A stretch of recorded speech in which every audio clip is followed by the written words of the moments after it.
Ndugu wananchi na ndugu wanachama wa Chama cha Mapinduzi, chama chetu cha Mapinduzi tumekusudia kuendelea kunadi sera zetu. Kwa sisi ni tofauti na wengine. Sisi tutaeleza tuliyoyafanya na tunayotarajia kuyafanya.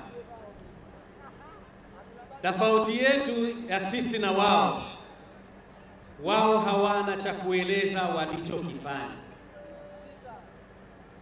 na bahati mbaya sana hawaelezi nini watakifanya. Wanahubiri chuki, wanahubiri fujo, wanahubiri uvunjifu wa amani. Nataka niwaambie, wako viongozi duniani wamekuwa kama mkia wa mbuzi. Mheshimiwa Rais, mkia wa mbuzi haumfai mwenyewe wala haumfai mchunga. Maana ukihubiri fujo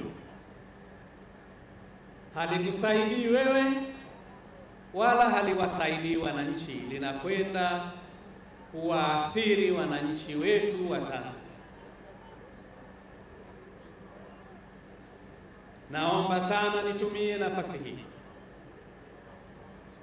kuwaomba wananchi wote wa Zanzibar, hata wale wa vyama vingine, maana najua wana CCM hakuna ambaye atakwenda kwenye jambo hili, watafakari, waangalie, halafu waamue kuchagua maendeleo badala ya kuchagua vurugu.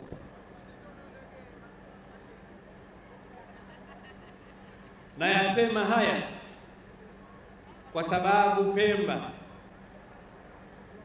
na wilaya yetu ya Mkoani yameshafanyika mambo ambayo hayakuleta tija na badala yake ni athari kwa wananchi. Ukivunja sheria, wanaohusika watashughulika na wewe,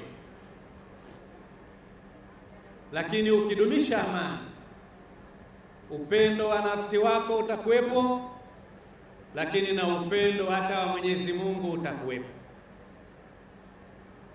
Ndugu zangu wananchi wa Mkoani wenzangu, kazi kubwa ambayo imefanywa na Dr. Mwinyi ni kazi ya kutukuka. Malipo yake tumpe kura za ndio pale Oktoba 29. Miradi ni mingi kwenye wilaya yetu ya Mkoani na mkoa wetu wa Kusini na mikoa mingine yote ya Zanzibar. Nami nikiwa msaidizi wa karibu sana wa Mheshimiwa Rais, nimepata nafasi ya kuzunguka kwenye miradi mingi Unguja na Pemba. Kwenye maeneo yote nilipokuwa nazunguka, nilikutana na mambo matatu. La kwanza, kumshukuru sana Mheshimiwa Rais. Wananchi kila nilipokwenda wamenipa salamu, nipeleke salamu za kumshukuru Mheshimiwa Rais.